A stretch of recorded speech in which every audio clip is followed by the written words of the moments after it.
On today's episode, I'm going to chat with you about how to organise your organisation, the why and the how. Enjoy.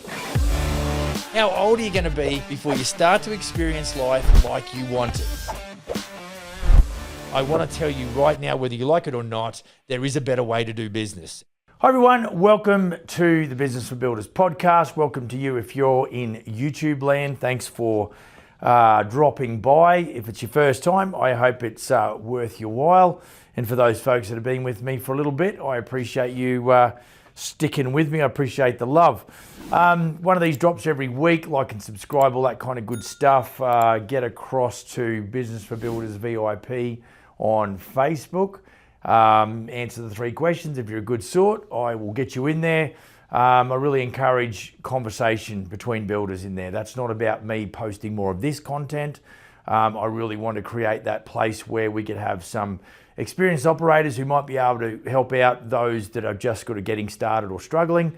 No egos in the room, please, folks, but that's a really good opportunity there to collaborate. Let's call it that. It's a little bit of a collaborative group, nothing more than that. If you want to chat with me about business coaching for builders, get across to elitebusinessadvisory.com, hit the book a consultation. I will give you 30 minutes of my time, complimentary, and we'll chat about your business, maybe where some gaps are, where you're struggling, some remedies, and then we'll just see where to from there. If there's no space in my calendar, hit me up on an email because it's a fairly full roster or full schedule. I'll see if I can move some things around for you. Just hit me up, let me know your time zone and a couple of times it might suit you best, and I'll be happy to try and help that, hopefully I can get that to suit your schedule. Right, as usual, today we want to get cracking. Right, housekeeping takes a little while. Maybe I should pre-record all that. Anyway, let's get after it. Today I'm going to talk about why and how you should organise your organisation. You know, I woke up this morning thinking, well, you know, I think half the trouble is, well, you know what, if we run I'm assuming that you as a builder, you operate your job sites in a fairly organised fashion, okay? And I just thought to myself, is it because builders don't know how to organise the office part or the sales part of their business? Is that kind of where we have a lot of trouble? And of course, I think when you don't know what your financials are because you're not organised in that regard, that creates a little bit of an issue for you and your building company, because you never figure out where you've lost money until it's too late. You can't claw back because you don't cost engineer, you don't do forecasts, things like that. And so, you know, I'm going to not dive too deeply into financials, although I think if you said to me, what's the most important part of my business, you've got to know the financials, but you're not going to have financials to worry about if you don't know how to do marketing and brand awareness and sales and how do you handle clients on that. So that process, I think a couple of episodes ago, I talked about what I do for lead status and how I control my leads and how I identify who I should be working with next to keep myself organized in the pre-construction phase. If you haven't checked that one out, a couple of episodes ago, I think it was a good one. Right, so whether you're a one-person show, one-man band, or you've got a small team, organisation is the backbone of your success. Really, if you've got organisation, you've got efficiency, things are going to roll out. That means you're going to execute more efficiently, therefore your profitability should actually increase as well. If you're constantly juggling project, clients, paperwork, it's time to get organised, okay? And so I think this is just an awareness episode. It's like I'm just going to rattle your chain or rattle your cage and help you understand that I think I say this in the introduction, whether you like it or not, there's a better way to run your business. You just don't know it. And so that is, I think whether, you kind of need that coach or mentor, someone that can shine some light on you and your business and how you do business, to be able to sort of ascertain where the gaps and where the weaknesses and the weak spots are in your business. So, effective organisation allows you to work smarter, not harder, streamline your operations and provide a better service to your clients, ultimately leading to growth. So, what I would encourage you to do first and foremost is work on techniques, okay? People say to me, Max, I'm only a $400,000 a year business. Why do you make me back cost? And why do you make me concentrate on SOPs? And why are we talking about, the advertising and marketing? now. It's because if we can get the techniques and you can get the understanding and you can have the second nature routines built into you and your DNA, what we're saying is that we're starting to learn the language of a business that we're going to have in 2 and 3 years' time. So you don't speak the language of your business in 3 or 4 years' time if you're talking about wanting to scale. Now, if you just want to go 400,000 a year for the rest of your life, well, clearly you speak the language of that business today and that's fine.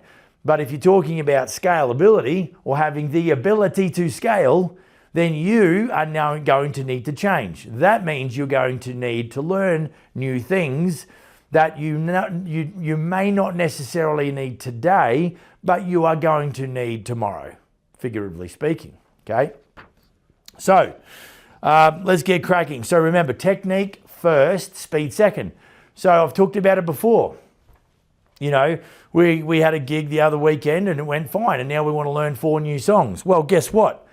I've got to go back to, you know, learning the techniques for these 4 new tunes before I can actually execute at a very subconscious level, okay? Where I can then entertain as opposed to be concentrating on what I'm supposed to be playing, right? Any of those that's interested, you can go across to Fresh Mix Rock Band on Facebook if you want to giggle. We've just kicked that social media off. And you can see what I do in the pubs. We've got another gig coming up in August, so things are starting to get cracking. So, you know, work on the techniques now. Get the, you know, it's just the repetition is the mother of learning, right? Whilst you're small, it's the best time to learn. You've just got to apply yourself. So what you need to do is become aware of what you need to apply yourself to, and then you need to understand the education side of it, the how to, and then you just need to go to work. Like there's, you know, I mean, there's all kinds of solos that I play on the guitar, but it's the system or the technique of learning it is the same, right? You go to YouTube, you slow that sucker down to 25 or 50%. And then you just get your fingers going in the right place. And then what you do is you go from 25 to 50 to 75. And then when you're feeling courageous, you go to 100% full. And then what you do is, like a classic example was when I learned to play Rebel Yell by Billy Idol. Like that solo was intense. Even the introduction was intense. Now I just jump up and do it second nature. That's what I'm talking about. Work, and I spent hours and hours and hours and hours and hours and hours and hours and hours going through the pain. Now, so that's what we call being disciplined. If you're undisciplined and you're not going to lead yourself, that's where you might need to invest in someone that keeps you accountable, like a business coach, okay? Yes, it is a little bit of a call to action for you if you're not motivated. If you know, Max, I'm really good at this, and I apply myself over here in the construction field because you love that, but you don't love this business side as much, that's where you need someone to whip you into shape, okay? So if you're gonna do it yourself, mazel tov, go do that, okay? It's a lot cheaper, providing that you're not paying the ignorant tax down the track because you went down a rabbit hole you thought was right, but then it turned out to be not right. Okay, so let's get after it here. So why are we doing this? Why are we trying to organize? It seems pretty obvious. What we want to do is move from chaos to control. Now, how do you know if you're in a state of chaos? I'll tell you how, is because you go to bed, have nightmares, wake up, and then all of a sudden you're living the nightmare again. You're out of control. So the byproduct of disorder is chaos. Okay, the byproduct of order is control. Now, how do you know when you've got order? Because you'll go a whole week where you feel like you're dictating terms to your business and not the other way around. If you're running from firefight to firefight to firefight to firefight, you've got to start changing some stuff in your business. Otherwise, it's going to destroy you as a human, okay? Because there's only so much of that, you know, running from pillar to post and from firefight to firefight that you and I can handle. At some point, we've got to simplify our life. Now, in some cases, you might have got over the front of your skis too much, or you might have got, you know, you might have got too committed. Okay, so the problem is not with the business or the organization. The problem is with you identifying that you have taken on too much too soon. Now, if you do that, don't throw the baby out with the bathwater. What I need you to do is just to slowly navigate your way back into a point where you go, right, I can now consolidate. See, I talk a lot about expansion and consolidation. When you're in expansion mode, pretty self-explanatory. You're expanding, spending more money, getting more people on, hopefully getting more systems up and underway. Okay, or you're in a position of consolidation. Now, in some cases, there's moments in time where you've expanded and then you've overcommitted and then you've got to go into consolidation mode, which in some cases is a reverse expansion. You've got to go back to a line where you go, you know what? I need to get back to this line because I can build from here going forward. Now, if you've done that, what it means is you'll identify some things that if you had your time over again, you would do differently. So you're actually now reorganizing your organization, and that's a good thing. That's a learning curve. Do not frown upon that. You're not a failure. Yeah, just like some of the rest of us that have had to go and trip up a few times and cock it up and then identify. That's maturity. You know, that's a level of understanding that you can't buy, okay, because you've essentially paid the price for that. Okay, so it also, obviously, when you go from chaos to control, it increases efficiency, which gives you the ability to scale. And if you are too far over the front of your skis or you've expanded too fast, you've not got the ability to scale at that pace. You need to step back, consolidate, and revisit the whole thing and go again. Okay, right. Second thing, if you're going to do this, how do we organize? Look, the org chart is the easiest and best way to be able to sort of figure out roles and responsibilities and who does what. Now, if you're a one-man band, then you're going to be in all of those spots. What it does, two things are going to happen. First thing I would give you some advice and how you would do it is, if you're saying, I need to get help, I need an executive assistant, I need a construction superintendent or supervisor, whatever the case is, you need to start pricing your jobs today, okay, to be able to afford them in 3 months' time. So you go, you know what, I've got this job on, I think I can close that job. It won't close for 3 months. At that point, I'll put somebody on. What you need to do is price that project as if you've got that overhead going on when you do start that job. There's no point in winning in the job at a low margin and then trying to put another human in there. It'll gobble up your capital just like that. Okay, now, there's a piece of software that I use called Whimsical. Okay, it allows you to build a system or a workflow and be able to, if that's how you're inclined. Some people just go, mate, give me a whiteboard. Here's the finish point, here's the start point, here's some intersections and decision makings in the middle, and I'm going to figure out my systems that way, and I'm also going to design my org chart that way. Fill your boots. Whatever it is that suits you the best, however you can organize your thoughts the best, I would encourage you not to overcomplicate it because we can get bogged in the analysis of the paralysis of analysis.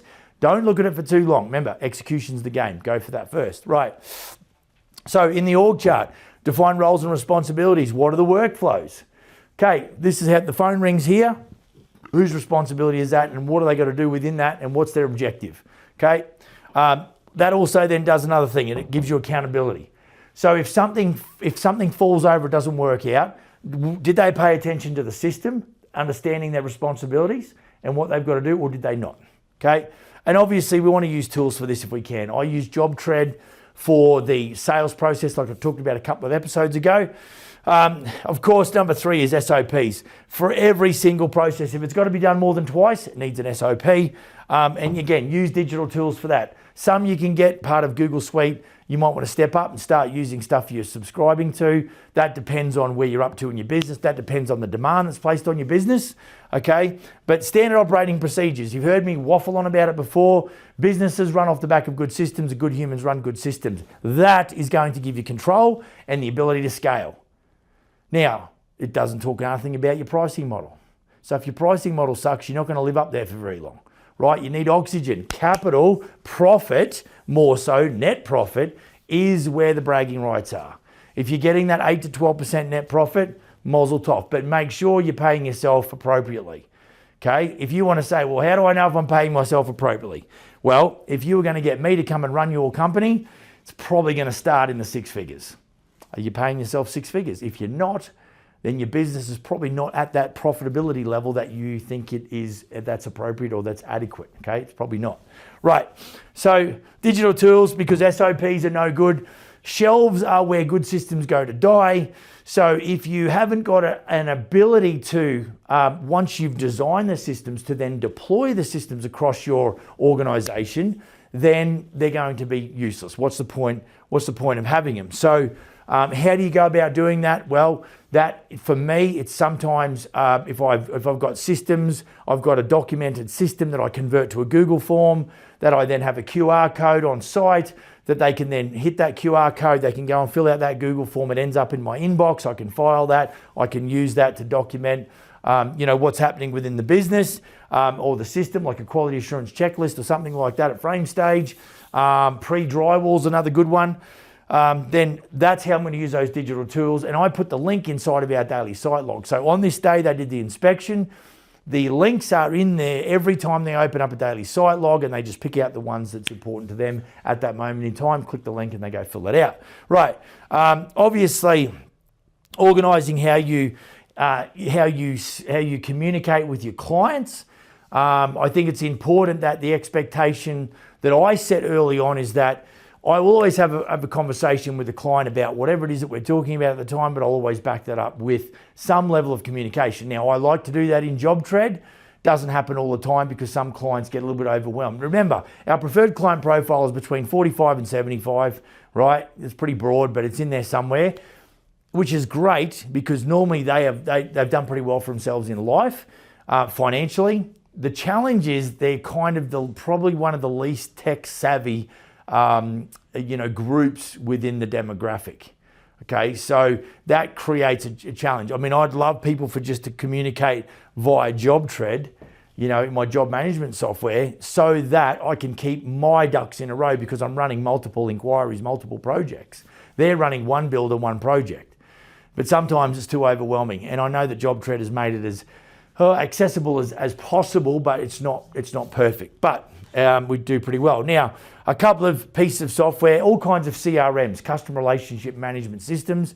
The one that we've started to use recently is Go High Level. If you've ever booked an appointment with me on my elitebusinessadvisory.com website, if you go there and hit the book a consultation button, you'll pick out the time that's available in your time zone and hit go.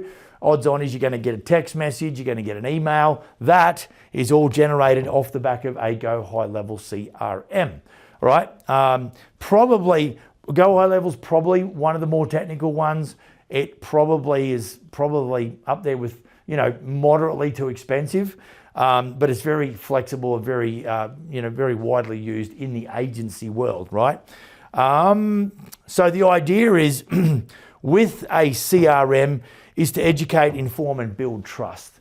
So what we're trying to do is automation. That's what we want to do.